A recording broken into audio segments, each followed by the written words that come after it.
Amém. Vamos ler a palavra de Deus? Em Gênesis. Estamos em Gênesis. Irmãos, eu nunca estudei ou li tanto livro de Gênesis na minha vida inteira. Gênesis 41. Nós vamos ler a partir do verso 45 até o 52. Gênesis 41, do 45 ao 42.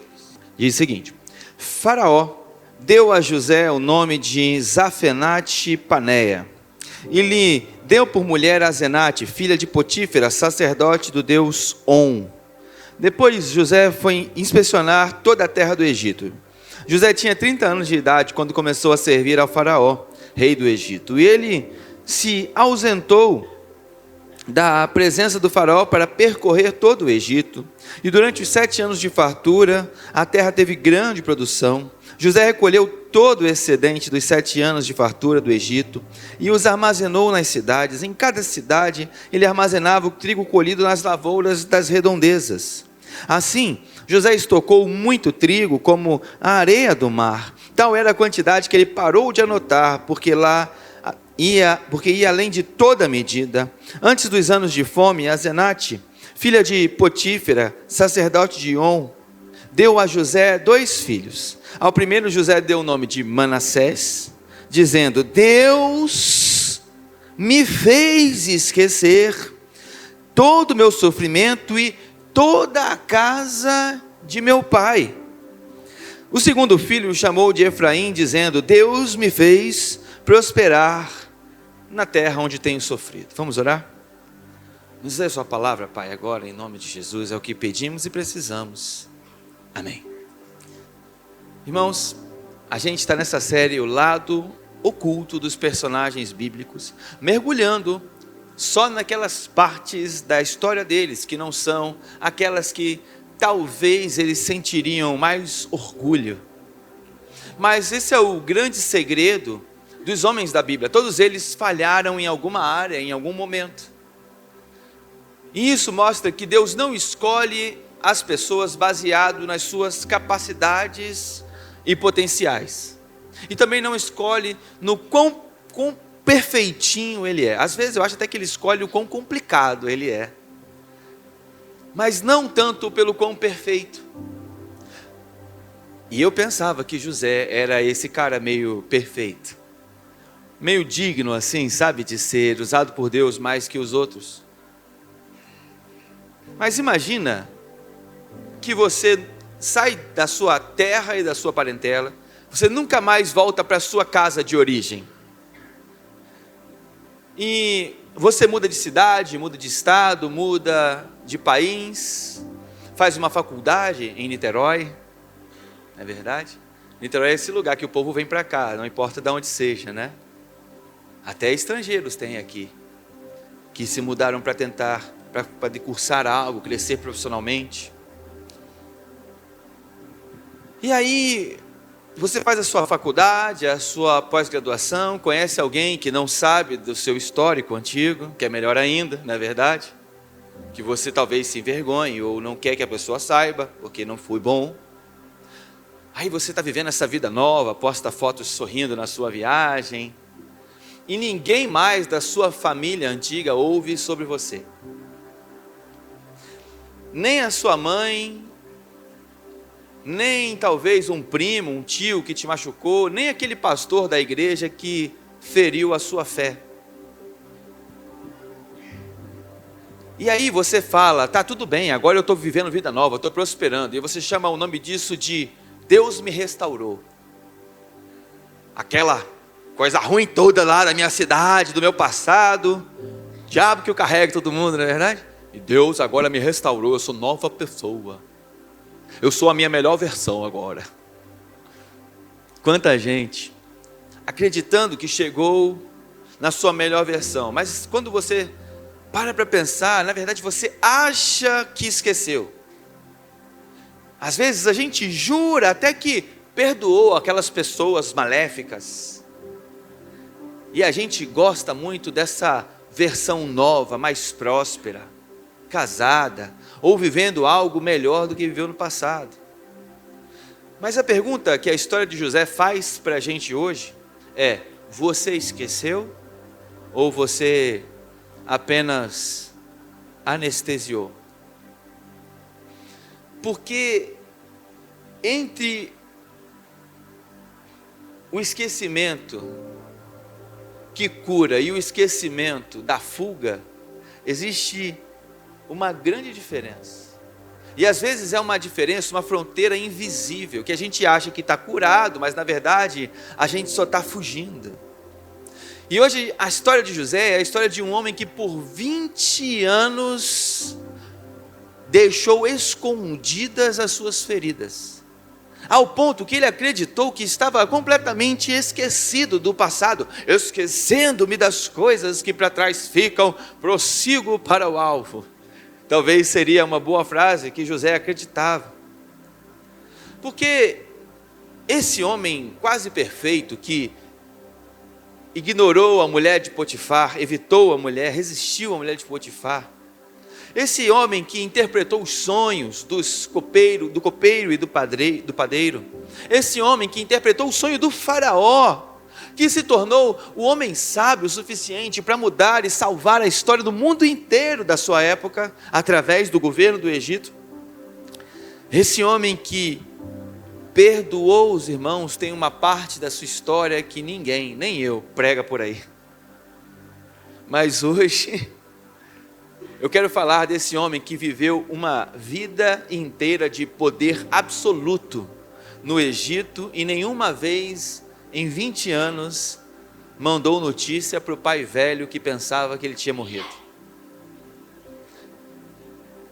Você consegue imaginar não mandar mensagem para aquele pai que você era o preferido dele, o filho da esposa preferida dele, que te deu uma túnica para diferenciar, mas quando você fica rico, você está tão chateado, tão magoado pelo que os seus irmãos fizeram com você, que você nem sequer lembra ou se importa de mandar uma mensagem para o pai que pensou que você tinha morrido?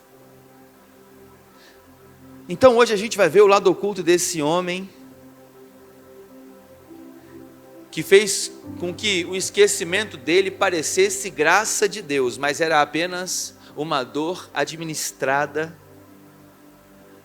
com aparência de cura. E quantos de nós não carregamos dores escondidas, administradas, mas que parecem cura? Parece, estou vivendo um novo, Deus, uma nova história Deus tem para mim, novo dia, novo tempo.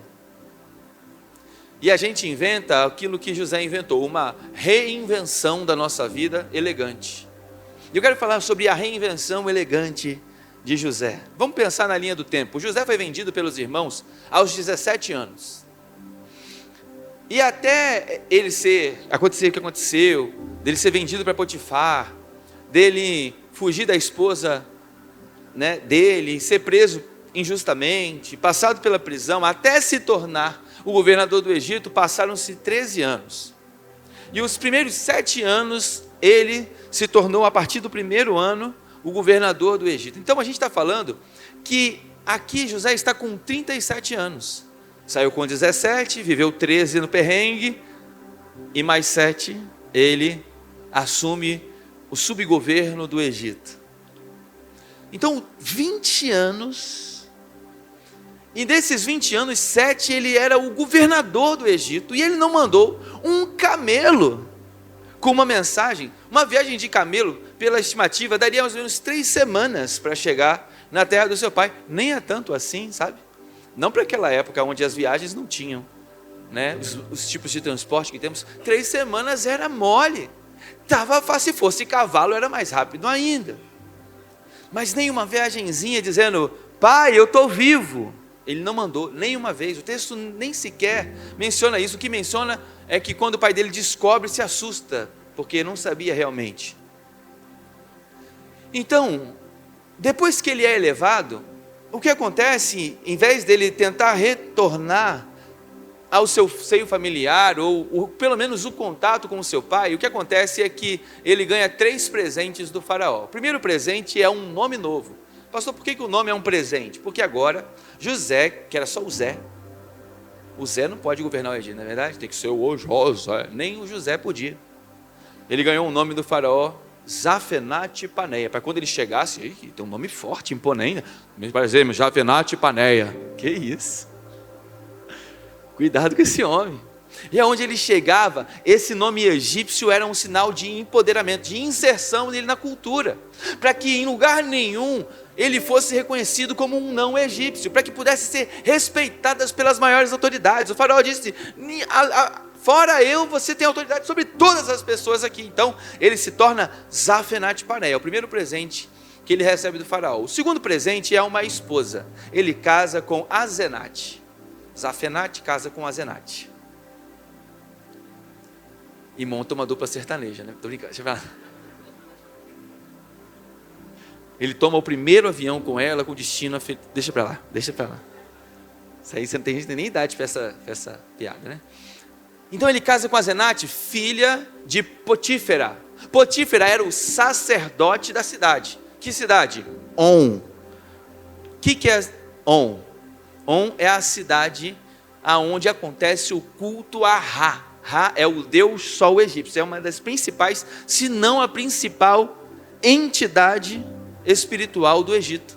Então ele casa com a filha do principal sacerdote de Ra. Tanto que a palavra On pode ser traduzida no grego por cidade do sol, Heliópolis.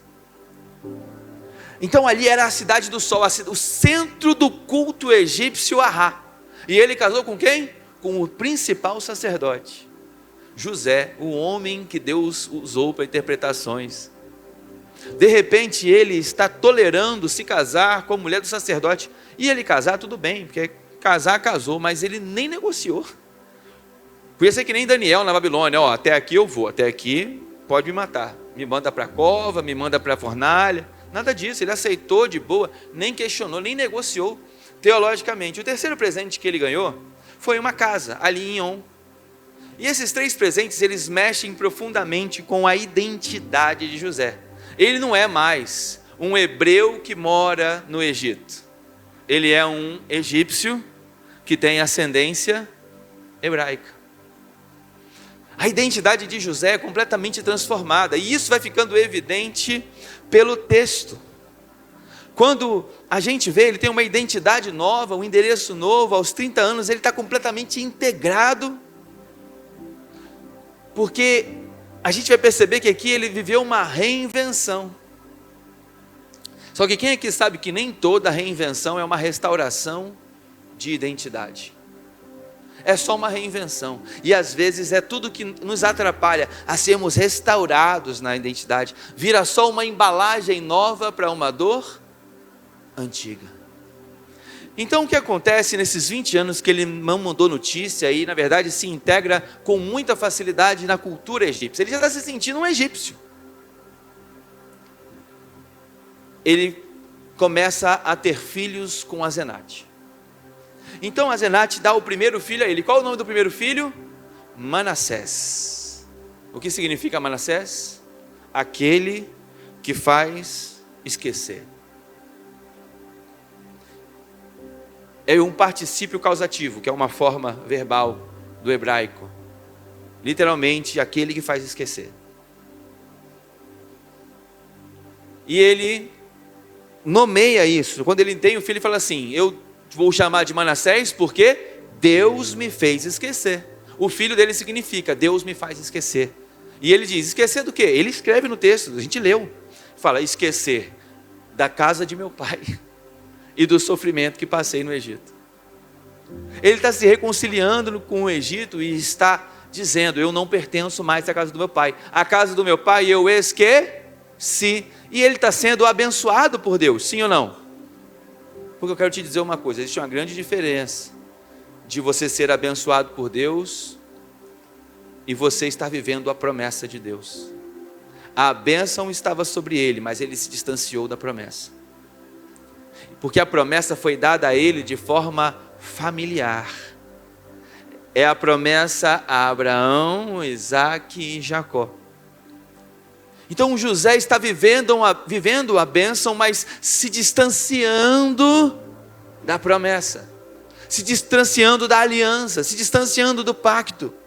Então ele mergulha de cabeça nessa distância. Ele fala: Deus me fez esquecer do meu pai e de todo o meu trabalho. Mas Deus me fez esquecer é muito forte. Porque ele poderia dizer: eu esqueci. Mas ele espiritualiza o negócio, não é verdade? Ele fala: Deus me fez esquecer. Olha, apesar daquele povo xixelento lá da minha cidade, Deus me exaltou aqui em Niterói. Deus me fez agora um galã de cinema. Ele está agradecendo a Deus como se Deus tivesse anestesiado a memória dele. Como se o esquecimento fosse um ato da misericórdia divina. A grande verdade é que, quando ele nomeia o filho de Manassés, ele não esqueceu de nada, ele apenas está nomeando o filho com o trauma que ele não tratou. E toda vez que você nomeia o filho, ou qualquer outra coisa com o trauma que você não tratou, você está transferindo a sua dor para a próxima geração. Porque quem é que sabe quando o filhinho chegasse para papai: papai, por que meu nome é Manassés? Ah, filho, se eu te contar a história dos seus tios, só tem canalha. Tudo ruim, tudo endemoniado. E vovô? Ah, vovô, se me amasse, teria vindo aqui. E o netinho agora, a identidade dele é forjada em cima de uma família que foi ruim para o seu papai. Ele está transferindo a dor para a próxima geração. E aí ele tem o segundo filho é Efraim. Efraim significa frutificar, vem da raiz pará, que significa frutificar. Também é um particípio causativo, aquele que faz frutificar, dizendo: Deus me fez esquecer e Deus me fez frutificar. Claro, está sendo abençoado, está tudo dando certo, ele é autoridade, ele tem dinheiro, ele tem uma casa linda, ele é casado com uma mulher linda, filha de uma autoridade, apesar de uma autoridade religiosa. Mas olha que interessante, a ordem dos nomes aqui não foi acidente. Primeiro Manassés, depois Efraim. Porque eu só prosperei depois que eu esqueci. Deixa eu te perguntar, como é que ele prospera esquecendo de Israel? Mas ele começa a interpretar a sua própria vida, apesar de ser um homem com extremo discernimento, para salvar um Egito inteiro, com uma revelação de Deus, e está começando agora a pensar sozinho, sem Deus, teologicamente, criando sua própria teologia, a partir de experiências pessoais. Isso acontece muito, nós somos grandes homens de Deus, Deus fala muito com a gente, mas daqui a pouco a gente está fazendo presepada de homem e botando a culpa em Deus, só porque a gente é espiritual. Porque um dia Deus falou com a gente, Deus fala com a gente todo dia agora, do jeito que a gente quer. Eu acho que Deus fala com a gente todo dia, mas não desse jeito, aonde a gente começa a sentir que a nossa opinião é a voz de Deus. Mas ele começa a ler dessa forma, ele começa a interpretar Deus baseado nas suas circunstâncias. Ele está vendo o que está acontecendo, está falando: deve ser Deus. Ainda mais que está dando certo, não é verdade? Sempre é Deus quando está dando certo. A gente pensa. É como se ele estivesse dizendo: para eu prosperar no Egito, eu tive que apagar a casa do meu pai da minha memória. Para eu construir o novo, eu tive que matar o velho dentro de mim. Será que isso encontra a sua vida hoje?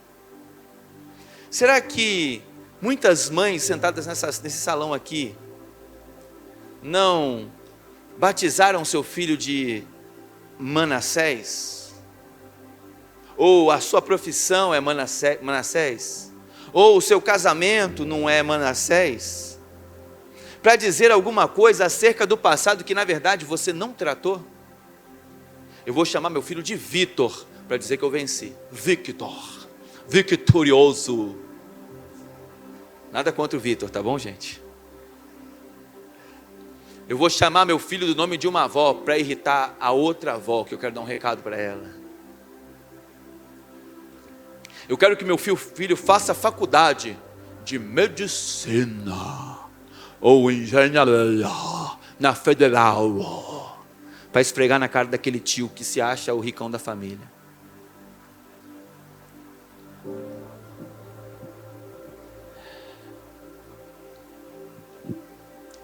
Tem nome de filho que é Manassés, que é uma declaração de vitória para esconder o trauma que não foi tratado. Quantos casamentos, né? Eu casei com um homem crente para esquecer minha vida mundana. Mas foi só para isso que você casou com um homem crente? está focado na bênção, está esquecendo da promessa. Eu casei com um homem totalmente oposto ao meu pai, pastor, porque eu queria mostrar para meu pai que o meu marido ia ser um homem muito melhor do que ele.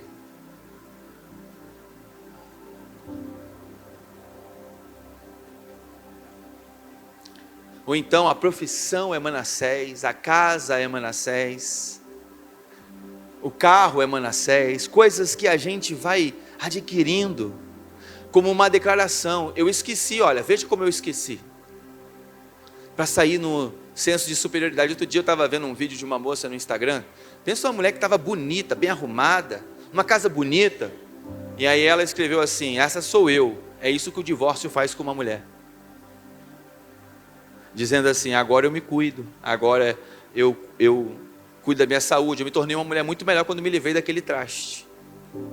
Olha, eu não tenho nenhum problema dela cuidar da vida dela, tá bem? Eu acho até que você, mesmo casada, pode se cuidar um pouco melhor. Porque o problema não é ser casado. O problema é que a razão pela qual ela fez isso foi para mostrar lá: olha, Manassés, te esqueci, homem ruim que fez mal para mim. Sabe, parece forte, parece uma posição de força, parece um lugar vantajoso. Mas às vezes a gente pode estar chamando de Deus me fez esquecer simplesmente uma coisa na nossa vida que a gente ainda não curou. E se não curou, eu posso te dizer, uma hora vai dar ruim, tá? E o esquecimento de José é santo, porque não é eu esqueci, é Deus me fez esquecer. A primeira pessoa do verbo é Deus. Às vezes a gente atribui a Deus uma anestesia que Ele nunca prescreveu para a gente. Às vezes a gente coloca o nome de Deus em coisa que é presepada nossa. Deus me curou daquela mágoa, quando na verdade você só parou de pensar na mágoa por um momento. Ai, Deus me restaurou, quando na verdade você só mudou de cidade e arrumou um emprego. Ai, Deus me fez esquecer minha família, na verdade você só bloqueou eles no WhatsApp, continua todo mundo lá e você pensa neles todo dia. E se não pensa, uma hora vai lembrar. Como assim vou lembrar, pastor? Já chego lá. Porque existe uma grande diferença entre esquecimento curativo e esquecimento defensivo. O curativo é quando você aceita falar do assunto sem desabar. E o defensivo é quando você não quer nem lembrar que esse assunto existe. Ah, eu esqueci. Essa semana eu liguei para um irmão, falei assim: irmão, eu vou pregar uma mensagem essa semana, mas eu quero te dizer que não é recado para você. Porque recentemente a gente sentou junto. Ele falou: não, pastor, se você quiser, usa-me, eis-me aqui, humilha-me. Não é para humilhar, nada disso. Ah, pastor, estava pensando que era um recado para mim. Eu nem sei da tua história, deve ser um recado de Deus para você. Aí você briga com Deus, você é fofoqueiro, né? Mas eu não estou sabendo da sua história. Mas aí, esse irmão estava falando como que ele acreditava que tinha perdoado. Não, pastor, eu já perdoei. Mas, porém, entretanto, todavia, quando encontrava as pessoas, é como se ele entrasse em colapso. Ele não sabia como agir. Tudo aquilo de ruim, todas as vozes internas dizendo: você não merece, você não é digno, você não vai, vinham ao coração dele. A grande verdade é que tem esquecimento que é cura, mas tem esquecimento que é anestesia que a gente mesmo administrou na gente mesmo. Quem aqui já fez uma cirurgia e sabe que só a anestesia não teria curado você? O anestesista pode ir lá, aplicar anestesia, você apaga, você desmaia, mas se o cirurgião não operar, no final você está com a mesma doença, mas ficou aliviado por meia hora, ou por uma hora, depende do tipo de anestesia. Então acontece a fome que forçou o encontro. 7 anos de fartura, 7 anos, José administra o celeiro do Egito como ninguém, e ele constrói os armazéns mais sofisticados da sua época, do Antigo Oriente, ou agora como se chama, do Oriente Próximo. E ele salva não só o Egito, ele salva o mundo inteiro, porque a fome veio sobre o mundo inteiro. O que eles armazenaram vira resposta de Deus para o mundo inteiro. Por isso que o texto diz que quando ele começa a guardar, chega um momento que ele não consegue mais contar o que ele está guardando, de tanta comida que Deus colocou ali. Então, Gênesis 42, verso 1, mostra que a família de Jacó também estava passando fome. Então Jacó vira para os filhos e fala assim: por que estáis aí olhando uns para os outros? Em outras palavras, gente, tem comida no Egito, por que vocês estão parados aí? Vocês não vão fazer nada não? Ó, pai, o senhor não é abençoado aí? A bênção não está sobre o senhor, que a gente nunca vai passar fome? Irmão, cala a boca e vai buscar comida. Por quê? Porque a prosperidade naquele momento estava atuando sobre a vida de José, que estava no Egito, porque Deus queria fazer algo muito profundo. Eles estavam paralisados, então Jacó aperta ele, vai. E é aqui nesse momento que eles vão para o Egito, onde a graça de Deus se apresenta totalmente severa. Deus não tem pena, Deus manda os irmãos com fome, para também encontrar com José que está se escondendo. O administrador do esquecimento precisou ser forçado pelas próprias circunstâncias que administrava a se lembrar daquilo que ele queria esquecer. É interessante que a fome ali era universal, não era só no Egito, era em toda a terra, é o que vai mostrar no capítulo 41, verso 57. Eu lembro quando a pastora Natália, ela estava pensando em ir para os Estados Unidos estudar, mas Deus não tinha falado para ela fazer isso. Ela ainda trabalhava já na igreja Atitude, mas por alguns momentos que ela passou na vida, ela achou que poderia ser uma boa ideia. E aí ela perguntou para o pai dela, que ela vê como uma voz de Deus para ela, e perguntou para os seus conselheiros, e sempre o que Deus encaminhava para ela, não vai, mas ela cismou que ela ia, junto com um grupo de amigos.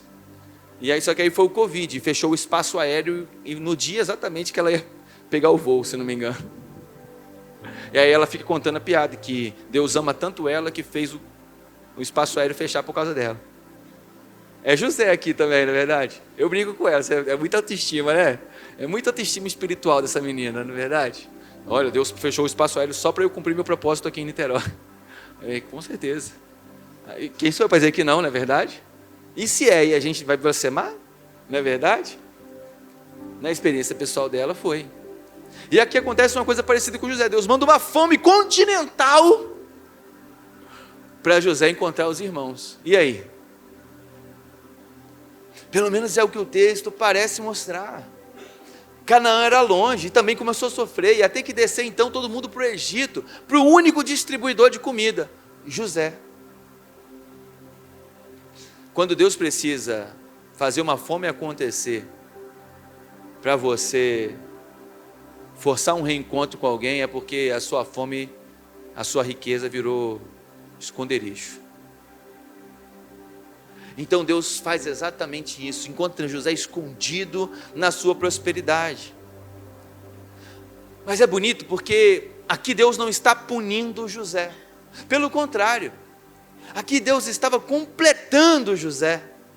Ele tinha um capítulo aberto na sua vida que precisava ser fechado. Então Deus, na sua misericórdia extraordinária, montou uma catástrofe cósmica, uma fome em toda a terra, para fazer seus irmãos descerem para o Egito, e então José tendo que olhar nos olhos deles, para fazer o que ele não fazia voluntariamente, apenas se lembrar. Então ele reconhece os irmãos imediatamente.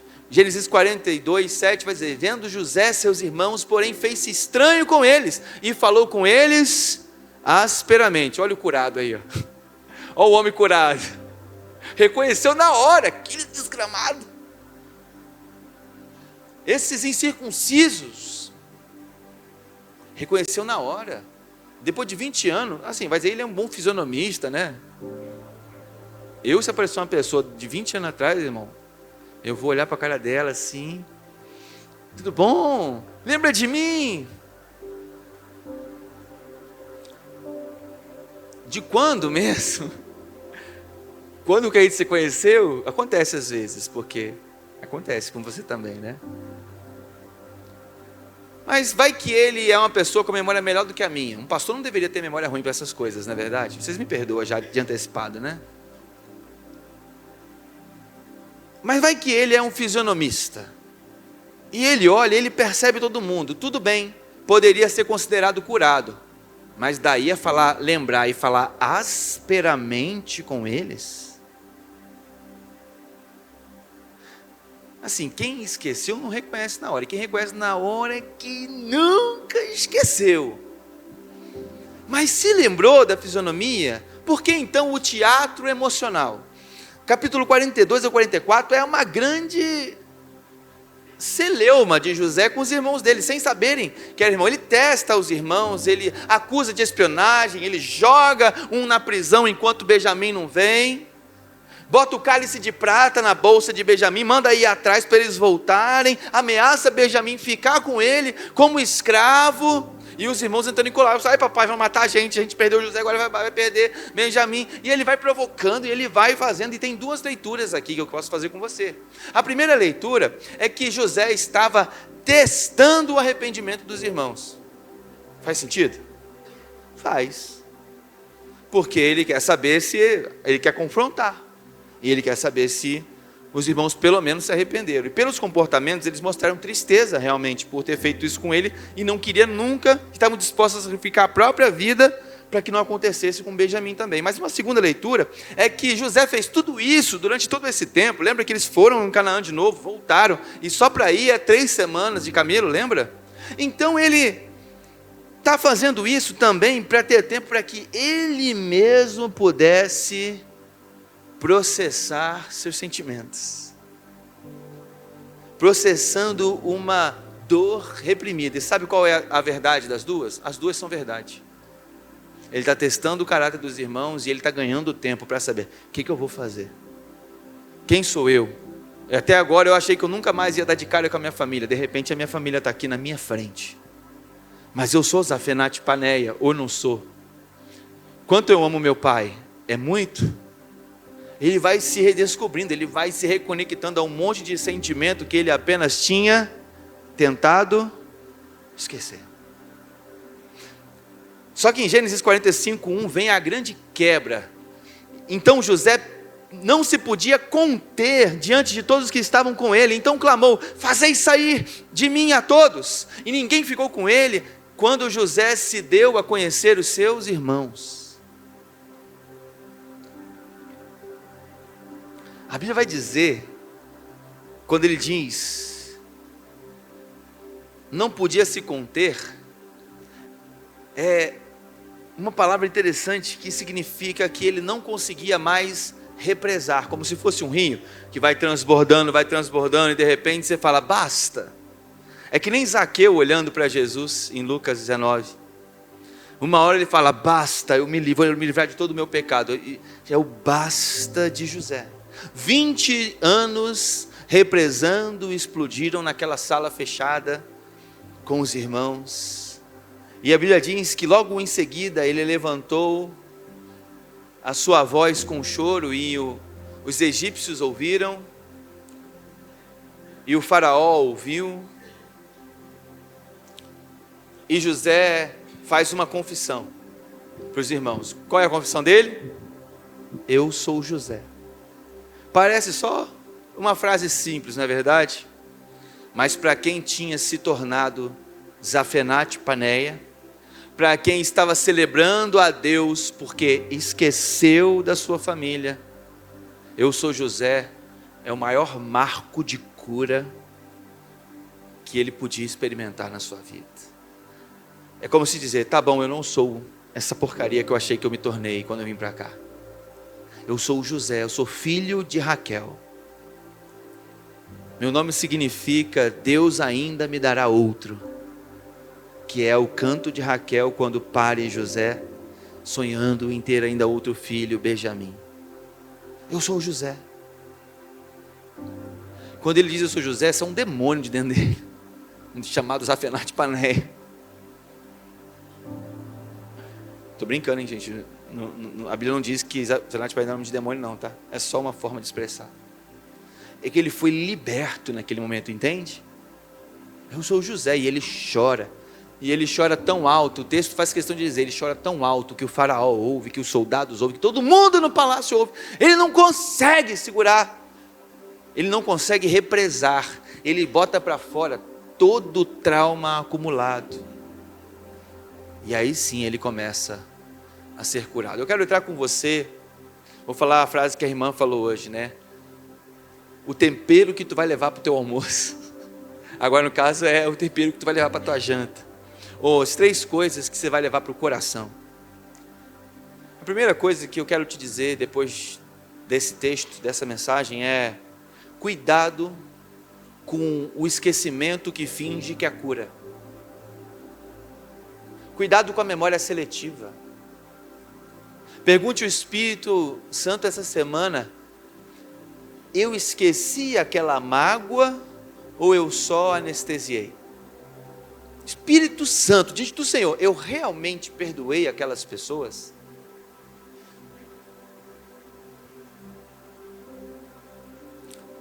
Ou eu só bloqueei os meus sentimentos?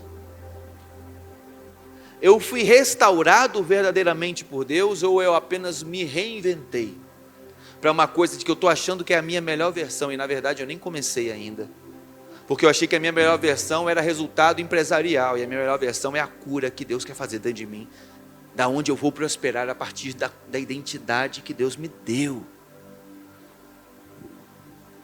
A diferença é só uma: que o que foi curado pode ser falado sem desabar, e o que foi esquecido, qualquer fome traz de volta. Qualquer reencontro inesperado te faz saber: eu ainda estou dodói. Eu contei uma história cedo que eu não contei agora, mas vou contar uma agora que eu não contei cedo. Eu lembro de uma pessoa que fez muito mal à minha mãe na minha infância. Eu já contei essa história aqui, mas vou lembrar você nesse contexto. Uma pessoa que fez muito mal à minha mãe, a minha família toda, mas começou com a minha mãe, na minha infância. E eu lembro que no meu concílio pastoral perguntaram: e aí, Tiago? A minha pergunta para você, depois de todas as perguntas teológicas, era uma pergunta íntima. Você tem algum problema de relacionamento com alguém? E com alguém, leia-se, todas as pessoas do universo. E eu, na minha humilde arrogância, ou na minha humilde inocência, daquele que só esqueceu, só anestesiou, e está vivendo como se estivesse tudo bem, disse: eu não tenho problema com ninguém. Ainda mais que eu pensei nas pessoas do contexto da igreja, e eu realmente não caçava problema com ninguém. E até hoje não veio à memória ninguém da igreja que eu realmente tivesse problema. Isso foi num sábado. Na segunda de manhã, essa pessoa que fez muito mal à minha mãe e à minha família, devastadoramente mal, eu vi minha mãe chorando várias noites, sofrendo, por causa de tudo que essa pessoa causou na vida dela.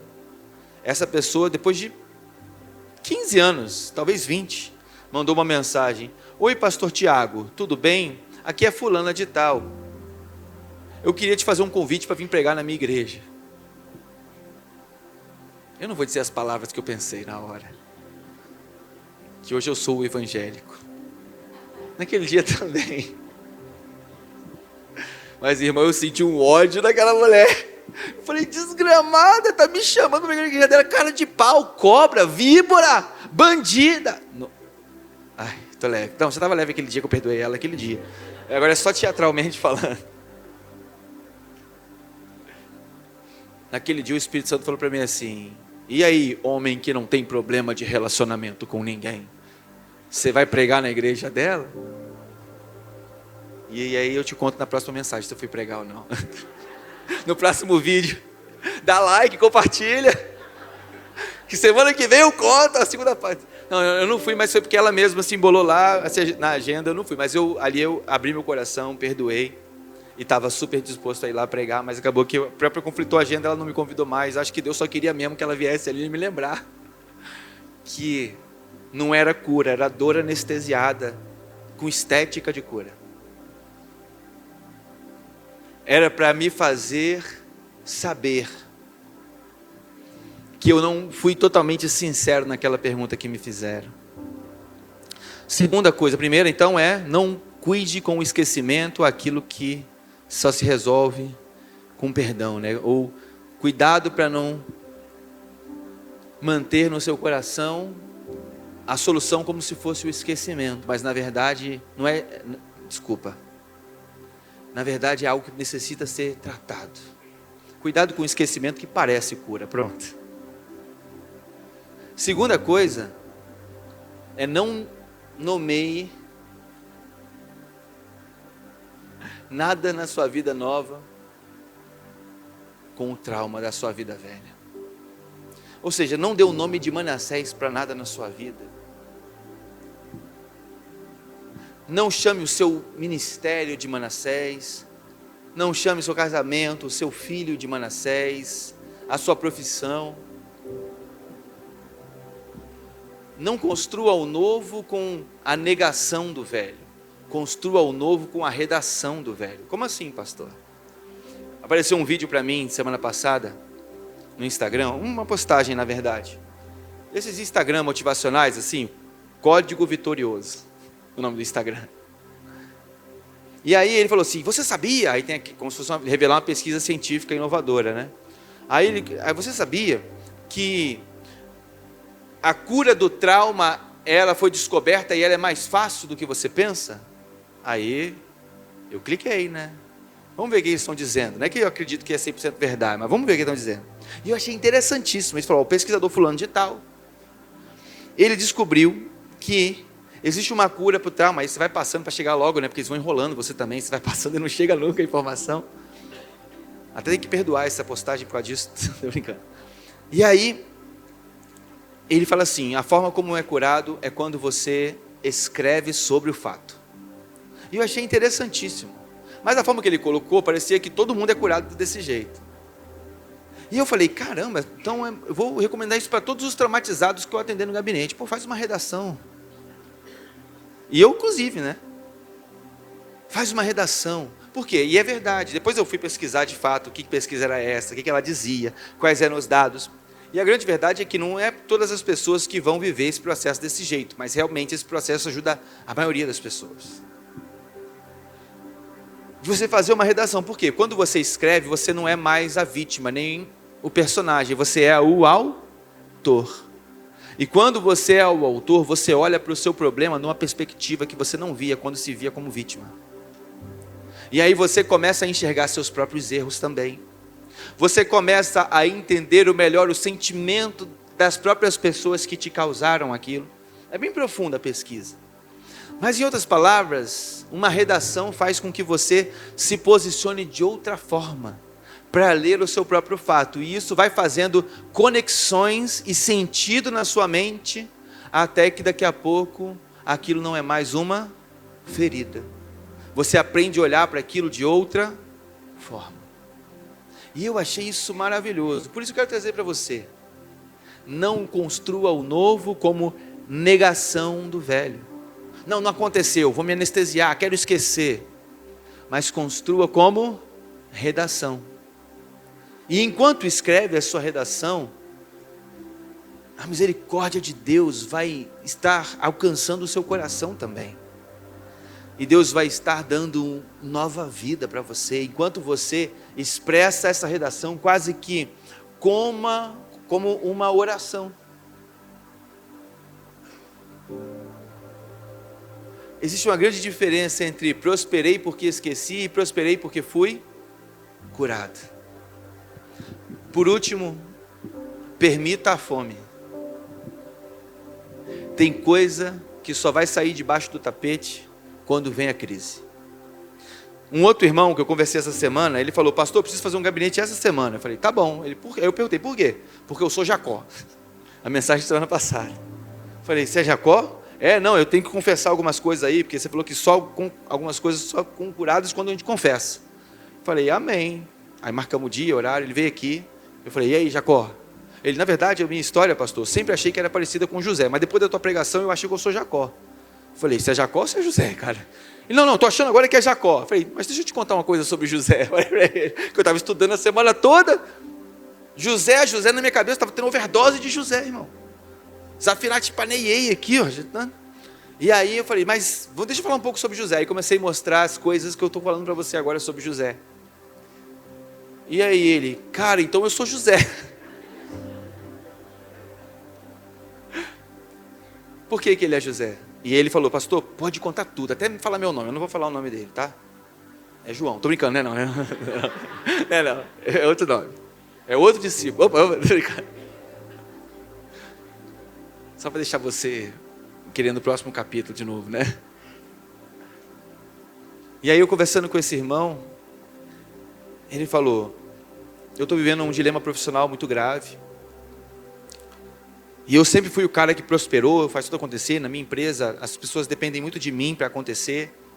Só que isso está me levando ao colapso. E recentemente eu tive aquilo que as pessoas chamam, porque o nome técnico não é esse, mas as pessoas chamam de crise de ansiedade. E eu pensei que eu ia infartar, eu entrei em parafuso.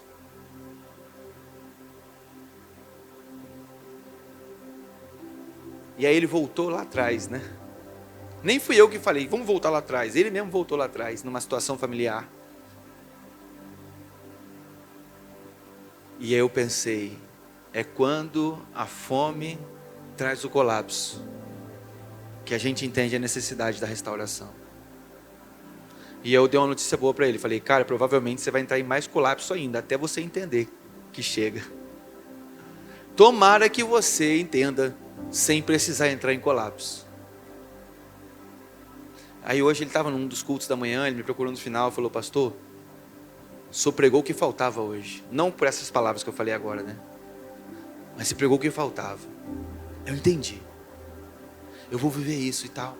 Então eu estou muito animado com esse irmão. Mas a grande verdade é que ele é um exemplo claro de que às vezes a gente só vive a restauração quando o colapso vem. Eu queria que fosse diferente. Mas às vezes a gente não ouve os sinais. Pastor, por que você emagreceu? É porque todo dia minha mulher falava, você está gordo, hein? Hoje a gente completa 12 anos de casado. É o maior presente que eu ganhei na minha vida. Mas ela falava, mas eu nunca tomava tenência. Mas graças a Deus eu não precisei ir no cardiologista e descobrir que eu estava morrendo.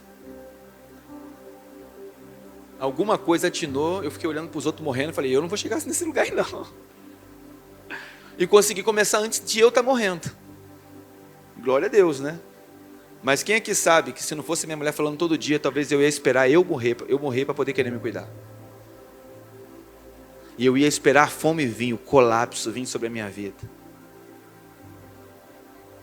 E se a fome vier, aprenda com ela. Permita a fome. Às vezes só a fome vai fazer você acordar. Só o colapso vai fazer você acordar. Porque a fome de José não era castigo, era tratamento. Eu disse que era a última coisa, e era a última aplicação, mas eu quero compartilhar algo com você. Eu sei que eu estou falando para algumas pessoas específicas hoje. Talvez eu estou falando para aquela pessoa que prosperou e ficou calada sobre o assunto. Mas a sua prosperidade não te isenta de voltar à conversa. Não te isenta de procurar quem é necessário. Porque em algum momento vem a fome. Quero falar também com quem cortou relacionamento com a família dizendo, Deus me livrou. Examina sinceramente diante de Deus se foi livramento ou se é fuga. As duas coisas existem, mas não são a mesma coisa. Deus precisa trazer o seu coração. Quero falar também com quem nomeou o filho, o projeto, o emprego, como Manassés. Venci meu passado. Repensa o nome do que você vai nomear agora. Para você não construir monumentos do trauma, mas para fazer marcos de redenção. Que as coisas que você está construindo agora sejam frutos da identidade que Deus forjou em você. E se a sua fome já está acontecendo, saiba, ela é um instrumento de Deus. Ela não é Deus te maltratando ou te odiando. Ela é a crise que você precisa para ser levado no lugar onde Deus tem voz na sua vida. Amém? Ela é a crise que você precisa para você chegar num lugar aonde Deus tem voz na sua vida. E vai ser muito lindo se você deixar Deus desrepresar tanta coisa que você guardou por tantos anos. Está aí. Talvez está anestesiado, talvez está maquiado.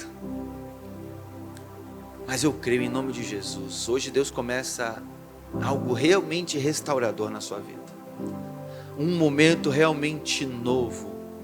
Não na ilusão de que porque você cresceu profissionalmente ou pessoalmente, você agora alcançou a sua melhor versão, porque se você já entendeu essa série, a sua melhor versão não é quando você parece um herói, mas é quando a graça de Deus encontra a sua vida e trabalha as suas fragilidades, e você consegue ser uma expressão do perdão e do amor de Deus para as pessoas à sua volta. Eu quero orar com você, mas eu quero te dizer que o primeiro passo para você viver isso é entregar sua vida ao Senhor. O primeiro passo para você viver esse novo é receber Jesus no seu coração. Talvez você está aqui nessa noite e você nem deu o primeiro passo ainda. Não tem outro jeito de começar. O primeiro é dizer: Jesus, eu quero que Tu sejas o Senhor e o Salvador da minha vida.